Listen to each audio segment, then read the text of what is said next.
What's up, world? How is it going? Michael EJ coming to you here, talking about different ideas in finance, business, and life. Today, I'll actually like to talk to you about a service you might have used before. It's called Blue Apron. And they just IPO'd a few days ago, and they've already experienced a little bit of market turmoil. So with the price being a little bit lower than expected, is it a good time to invest? Should we give it a try? Let's find out. Now, Blue Apron was established in 2012, started off in New York City, and it's a very different idea.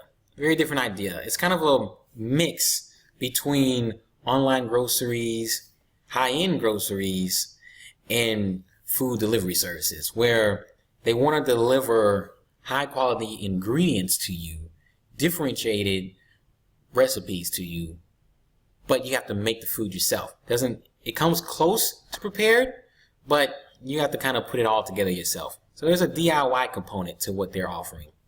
And right now they're worth a little bit over $1 billion in both enterprise value and market cap. Now, like I mentioned before, the goal here in terms of making money is they want to get the food to you and give you unique ingredients. So in having unique ingredients, they charge a higher pricing point. And they still need to cover all their costs. So they need to negotiate really well with the farmers they're grabbing these ingredients from, as well as they need to minimize the cost of shipping and handling to get all of these recipes to you, the customer. Now, in understanding Blue Apron, you got to understand the broader industry. And that's with every company. Every company is within an industry. So it's best to understand the industry itself. Now, with Blue Apron, there's a lot of direct competitors who are offering the same meal kit delivery service. I mean, it's already ridiculous to me. You have HelloFresh, Home Shelf, Munchery, Plated, Chef.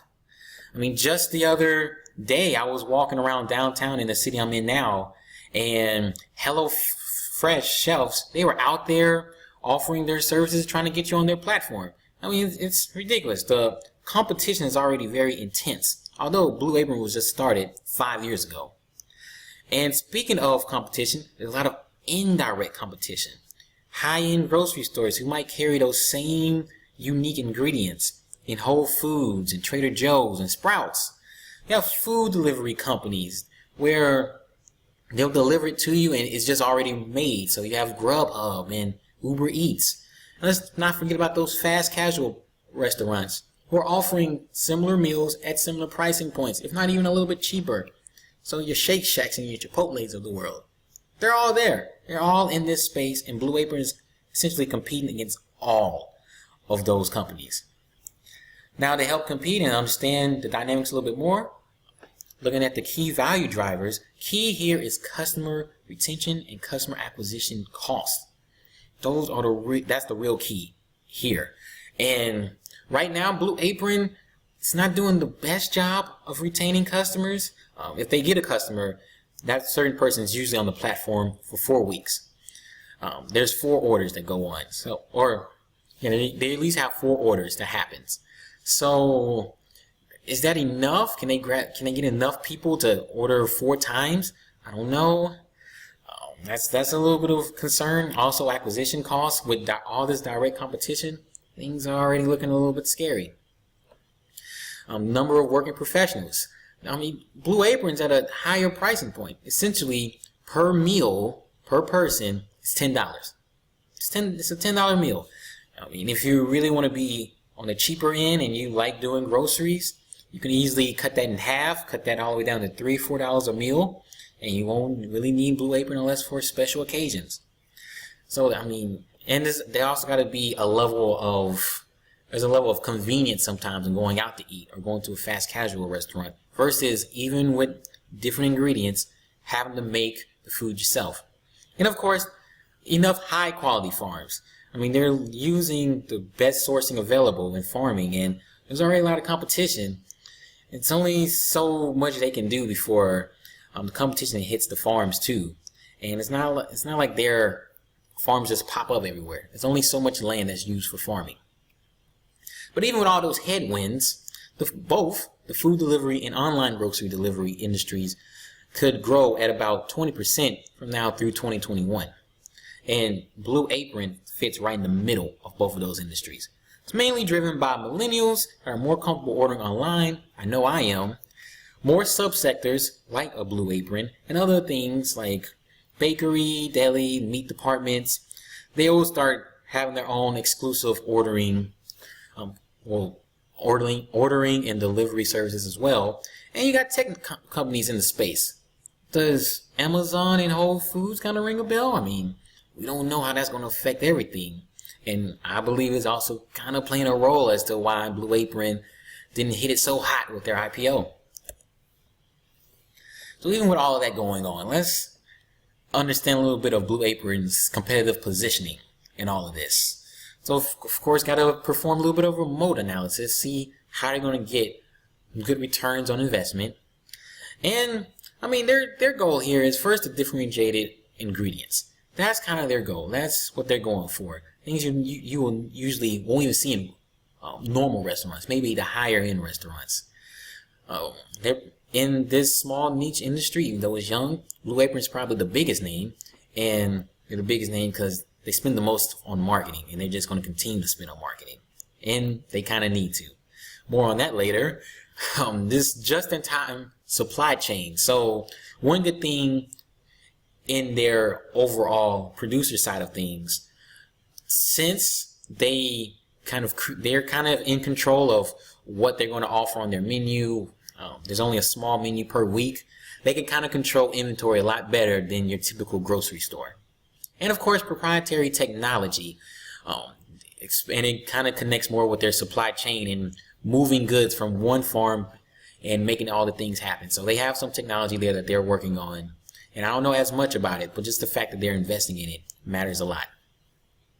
Now, just to cast a little bit more doubt, I mean, the future growth opportunities, I don't know. I mean, I can see why the dip happened with the IPO.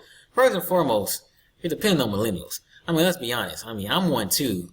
Loyalty isn't that big of a deal to us. We're not going to stick with one thing. I mean, we like to hop around from time to time. And millennials, we haven't made enough money yet to really take it full advantage of this service. I mean, some of us have, and there's some people that are in their late 20s or early 30s, those younger families. They're the ones who's really using this service. And who knows, in a couple of years, that doubt might go away. But as of right now, I mean, especially since they're kind of marketing mainly to younger professionals, there's gonna be some problems. I can see some problems. Lots of competition already. I mean, I'm stressing on this because this is a theme. It's a lot of competition. And I think that limits a lot of the possibilities for Blue Apron. And the current price point. I mean, like I mentioned before, it's per meal, per person, is $10. And if you make it a family, it goes down to $9. So $9 to $10 per meal.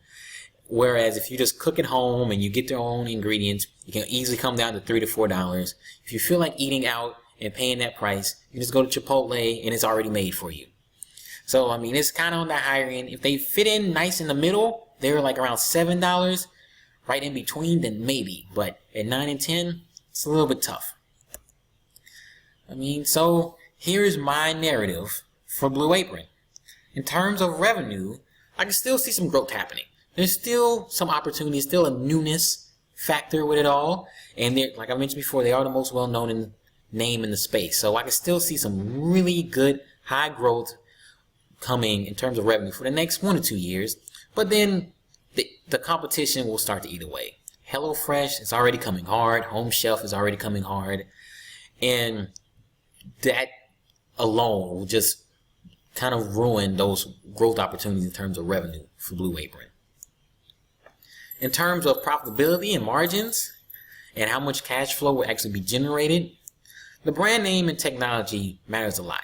It definitely helps Blue Apron, and I can see them being the most profitable company in this space. But I don't think they're going to be that much profitable in a high-end grocery store, to be honest. And those margins for a Whole Foods or a Sprouts are around 4 or 5%. And I don't know if Blue Apron can really do better than that. So it's all about getting as many customers as they can and just churning inventory. That tends to be the motto in in grocery stores. In terms of invested capital and reinvestment, I mean, the company's they're still a growth company. They're still in a growth stage. Not very, very high young growth. I don't think they're there anymore. Too much competition for that. But they're still on the higher end of the growth spectrum. And I still expect them to reinvest large amounts of capital. I can see them becoming cash flow positive in the next 2 to 3 years. I can see that happening, and I expect that to happen, but you know, we will see. If margins can happen where I think they can happen, then I expect cash flow positive in the next maybe year or two. So, in valuing the company, you gotta decide on a discount rate. So just have a little bit of a cost of equity calculation here at the top. I usually calculate that cost of equity based on the Gordon growth model and looking at it compared to the S&P 500. So for the S&P 500, forward market yield is about 2%. Some analysts are saying 12% for the next 5 years, and earnings per share growth. I always kind of take those long-term projections with a little bit of skepticism and a grain of salt, and just tailor it down a little bit, 10%. PE effect, long-term PE effect. The trailing PE right now is at 22. Forward is at 18. We make some certain adjustments, and we multiply that across, and also add other risk premium. So on the right, other adjustments I made. The company, in terms of PE multiple, is pretty much non-existent because they have no profitability or negative. Beta is, I'll just put them with the relatively higher beta, similar to a high-end grocery store. So a little bit of a ding there. Profitability, if they're a younger company, I'm not looking at returns on invested capital. I'm looking at gross profitability, gross profits over assets. And because of that supply chain in the producer side, they look really profitable. They look like they have some potential. So I'll give them some help on that. In terms of carry, don't expect any dividend or any stock buybacks anytime soon. This company doesn't even have, not even cash flow positive, so ding them there, and ding them for the stage of where they're at. They're a younger company, and they're starting off as a mid cap, so both of those combined, it's a pretty high premium. And some people might disagree with me there, but you know, that's fine with me. That's where I'm going, how I see things. Have the cost of debt calculation here. They have about 30% of their assets are debt, 70% is equity. So the capacity part is about the same as the market of the S&P 500. Since they barely generate any cash, they're not generating a lot of cash, a little bit, but not a lot, relative to the stock market, relative to the S&P 500. Give them kind of a high premium there since they're barely generating anything, and come out with a 6% cost of debt, or pretty much 6%, and then you weigh it out, 5.7 on debt, about 17 on equity, what all the weights considered, about 16%. It's the discount rate I'm using here. So we take that, and then let's go into a little bit of a DCF. So, like I mentioned before, at the top, we have some pretty high growth going on in the first 2 years, and then it dramatically comes down to about $3.5 billion by the year 2026. Also here, by the way, all the green numbers are the numbers I toggled with, and I separate the DCF into 2 stages, well, really 3 stages. First stage is I'm controlling for margins, and I'm controlling for invested capital turnover. Second stage, still controlling for margins, but at a higher level, looking just at how much cash is being generated, as well as cash reinvestment rate. I think it's much easier to control for it a later stage of a company as it's transitioning to a mature stage. And of course, third stage is the terminal value. And actually for terminal value, I do a little bit of something different. I actually create a fundamental kind of multiple based on your return on invested capital versus your cost of invested capital. And I'll have a video talking about that more, but that's kind of how I come up with terminal value, and before I can make the connection between return on invested capital and cost of invested capital. But overall, I mean, I have margins being growing a little bit over time and slightly higher, like I mentioned before, slightly higher than high-end groceries. I have because of how much they need to invest just to stay on top of things, I have their invested capital turnover decreasing and continuing to decrease. And I have in the cash reinvestment percentage down below, you see that between years 2 and 3, I have the company turning cash flow positive, making enough cash to actually stay on top of things themselves and not have to go to the market and ask for any help.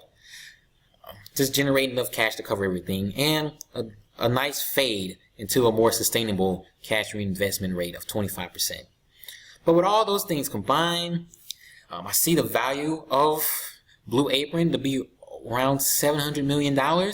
And then you add back the effects of net debt. So in having the IPO, they added $300 million in cash. And it's not like they have a lot of debt. So overall, I see, in terms of a DCF, Blue Apron's worth around $950 million, which is a nice little dip from where they're at now. Now let's look at the PVGO analysis, my favorite. So I'm trailing 12 months net operating profit after taxes. I have it at $49 million. Discount rate of about 16%. No growth value of the firm. It's about $300 million. So if the firm stopped growing today, it's worth about $300 million. So we divide that by where the enterprise value is at now, and about 73% of the price is based off of expected growth expectations. And it makes sense. I see this company in that high growth stage, and they're close to profitability. So I see them in that 50 to 75% range. And here, the market's already kind of like, you're at the upper echelon of that. So somewhere between 70 and 75% works for me. I would knock it down probably 70%, maybe even close to 65, but I will give the company credit for investing in the right things, in technology, and investing in marketing, trying to get as many eyeballs and as many customers as possible. And that helps create the brand name. So I will give them credit for investing in the intangibles. Although I want to put more of 60 to 65%, I'm going to put 70% as my estimated PVGO for Blue Apron. And that creates a PVGO multiple of 3.33. That's created by 1 divided by the estimated no growth value, value percentage, which is 1 minus 30%. 1 minus 70%, and that's 30%. That's the other side. So we take that 3.33 multiple and we combine it with $300 million, what's the no growth value of the firm, and using PVGO, it's closer to where the stock is valued at now. Estimated firm value is about $1.1 billion. Equity value is about 1.3, so slightly lower than where it's at today, but essentially this is saying that right now, using just pure where growth opportunities are at for Blue Apron, the stock is relatively fairly valued. So let's combine these things and come up with a conclusion. So let's look at the top left first. Because the company's younger and that PVGO percentage is above 50%, the market is looking at the company from a growth perspective. How much growth opportunities do you have? So there's more weight to put on the PVGO valuation versus the DCF, which usually doesn't favor young companies anyway. So it's a way to maximize the value of the firm while looking at it from the same perspective as the market. And in doing so, I come up with an estimated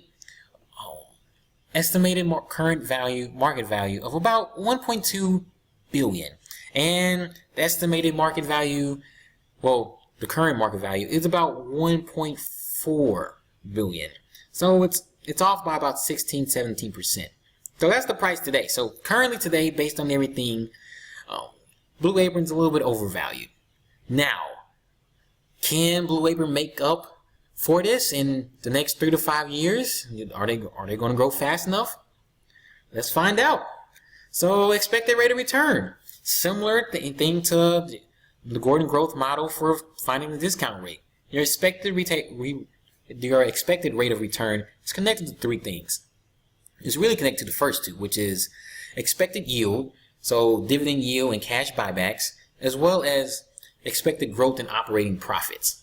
And maybe from year to year and under shorter time frames, valuation multiples matter. Over the very long term, they don't matter as much, which is why, I'm taking 17% minus 2% is 15%.